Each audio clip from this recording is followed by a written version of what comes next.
আসসালামু আলাইকুম।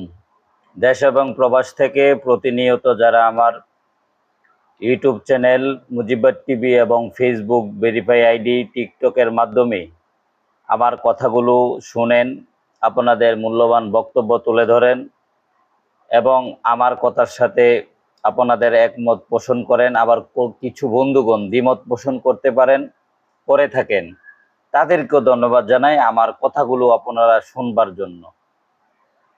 এবং আমার কথার সাথে দ্বিমত করার কারণে কোন কারণে দ্বিমত করলেন সেই যুক্তিটা তুলে ধরবেন। আমি আশা করি আপনার যুক্তিটা যদি সত্য এবং উপযোগী হয় তাহলে আমি সেটা মেনে নিতে প্রস্তুত আছি। প্রিয় বন্ধুগণ, আজ 1 আগস্ট। আজকে জাতির ইতিহাসের এক কালো অধ্যায় রচিত হওয়ার মাস। সেই আগস্ট আসলেই বাঙালি জাতি ভয়ের মধ্যে থাকে, আমরা ভয়ের মধ্যে থাকি। এই মাসেই জাতির হাজার বছরের শ্রেষ্ঠ বাঙালির রাখাল রাজা, জাতির জনক বঙ্গবন্ধু শেখ মুজিবুর রহমান, শেখ ফজিলতুন্নেসা মুজিব, শেখ কামাল, শেখ জামাল, শেখ রাসেল সহকারে পরিবারের সকল সদস্যরা ওই পাকিস্তানিদের প্রেতাত্মাদের নির্মম বুলেটের আঘাতে আত্মাহুতি দিয়েছে, শহীদ হয়েছে। আমি সেই শহীদদের, জাতির জনক বঙ্গবন্ধু শেখ মুজিবুর রহমান সহ পরিবারের সকল শহীদদের আত্মার মাগফিরাত কামনা করছি। এবং 21শে গ্রেনেড হামলায় যেই সকল নারী নেত্রী আইবি রহমান সহকারে সকল নেতৃবৃন্দ যারা আত্মাহুতি দিয়েছেন গণতন্ত্রের জন্য, সকলের আত্মার মাগফিরাত কামনা করছি। সকলকে আমি গভীর শ্রদ্ধার সহিত স্মরণ করছি। এবং 2024 সনের 5 আগস্ট জননেত্রী শেখ হাসিনাকে এই দেশের রাষ্ট্র ক্ষমতা থেকে উৎখাত করতে দেশীয় এবং আন্তর্জাতিক চক্রান্তের মাধ্যমে যেই জঙ্গিরা একটি দেশকে হত্যাযজ্ঞ, ধ্বংসযজ্ঞে পরিণত করেছে, সেই হত্যাযজ্ঞে, ধ্বংসযজ্ঞে আওয়ামী লীগের যত নেতাকর্মী আত্মাহুতি দিয়েছে গণতন্ত্রের জন্য, প্রশাসনের, রাষ্ট্রযন্ত্রের যত সদস্যরা আত্মাহুতি দিয়েছে, তাদের সকলকে গভীর শ্রদ্ধার সহিত স্মরণ করছি।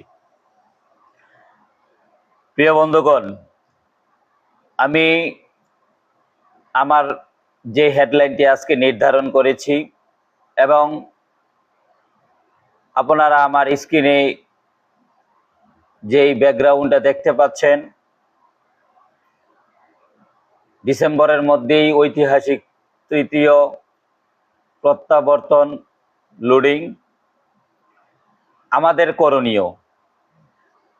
করণীয় বলতে আমি আমার যে সকল সহযোদ্ধাগণ, বিশেষ করে ছাত্রলীগকে উদ্দেশ্য করে বলতে চাই,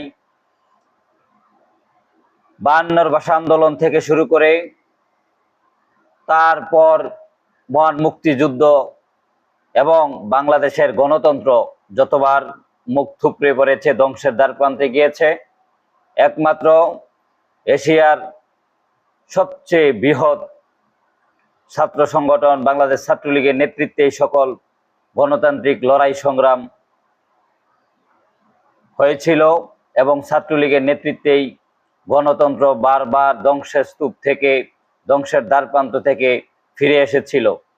আজকে 2024 সালের তথাকথিত জুলাই আগস্টের এই জঙ্গি হামলার পর আজকে বাংলাদেশের গণতন্ত্র, মানুষের বেঁচে থাকার অধিকার, মৌলিক অধিকার, ভোটের অধিকার, চলাফেরার অধিকার, কথা বলার অধিকার, বাংলাদেশের স্বাধীনতা, সার্বভৌমত্ব, মুক্তিযুদ্ধের সাথে স্মৃতি বিজড়িত সকল গৌরবগাথা ইতিহাস অর্জন মুক্তিযোদ্ধারা সকলে আজকে একটি বিভীষিকাময় সময় পার করছে।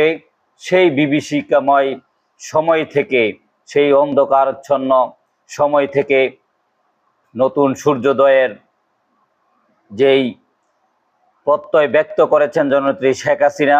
ডিসেম্বরের মধ্যে এদেশে ওনার ঐতিহাসিক যেই প্রত্যাবর্তন উনি ডেডলাইন নির্ধারণ করেছেন, সেই ঐতিহাসিক তৃতীয় প্রত্যাবর্তনটি ডিসেম্বরের মধ্যেই হতে যাচ্ছে।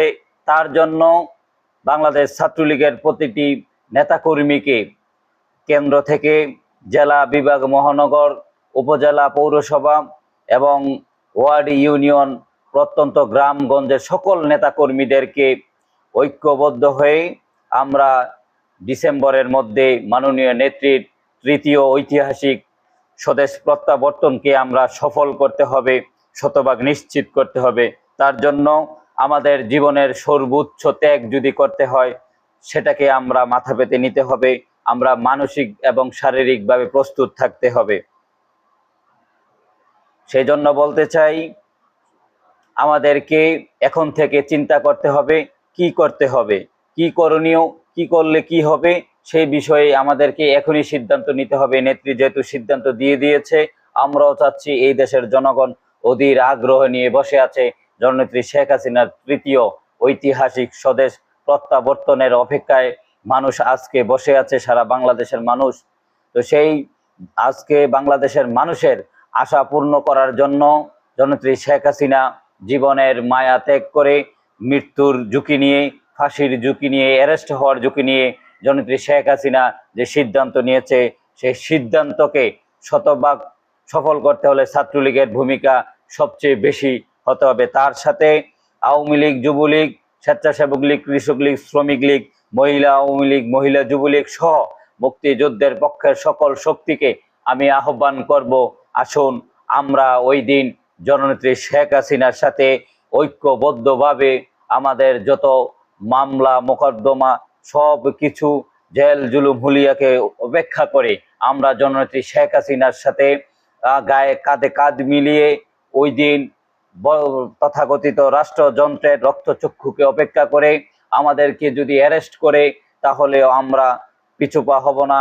আমাদেরকে যদি তারা যত ধরনের বাধা দেখ না কেন, আমরা জননেত্রী শেখ হাসিনার সেই সিদ্ধান্তকে শতভাগ সফল করতে হলেও, আমরা যদি স্বেচ্ছায় কারাবরণ করতে হয়, জননেত্রী শেখ হাসিনার সাথে আমরা সারা বাংলাদেশে একই টাইমে একই সাথে জননেত্রী শেখ হাসিনার সাথে আমরা ওই তাদের দমন নিপীড়নের, ওই তাদের অন্যায় অবিচারের সকল অপশক্তির বিরুদ্ধে গিয়ে আমরা সারা বিশ্বকে জানিয়ে দিতে চাই, ওই দিন দেখিয়ে দিতে চাই আমরা তাদের রক্ত চক্ষুকে অপেক্ষা করে জননেত্রী শেখ হাসিনার সাথে আমরা স্বেচ্ছায় কারাবরণ করতে প্রস্তুত আছি এবং সেটাই আমাদের কাজ হবে। আমরা যদি জননেত্রী শেখ হাসিনাকে আমরা নিরাপদে রাখতে চাই, আমরা যদি ওনাকে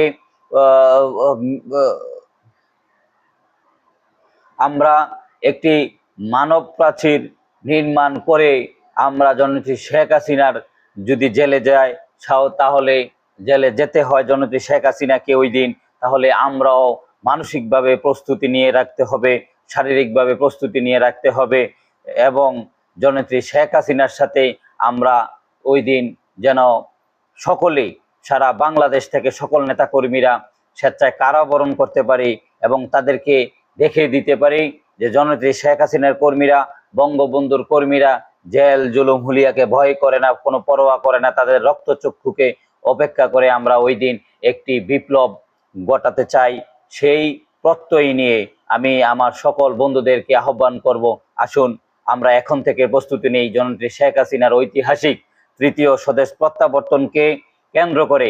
আমরা যদি স্বেচ্ছায় কারাবরণ করতে হয়, জননেত্রী শেখ হাসিনার একটি পশমকে যদি কেউ বাঁকা করতে চায়, তাহলে আমরা সকলে আমাদের সর্বোচ্চ দিয়েই, সর্বোচ্চ ত্যাগ দিয়েই জননেত্রী শেখ হাসিনাকে সুরক্ষা করতে হবে, সুরক্ষা নিশ্চিত করতে হবে, ওনার সুরক্ষা।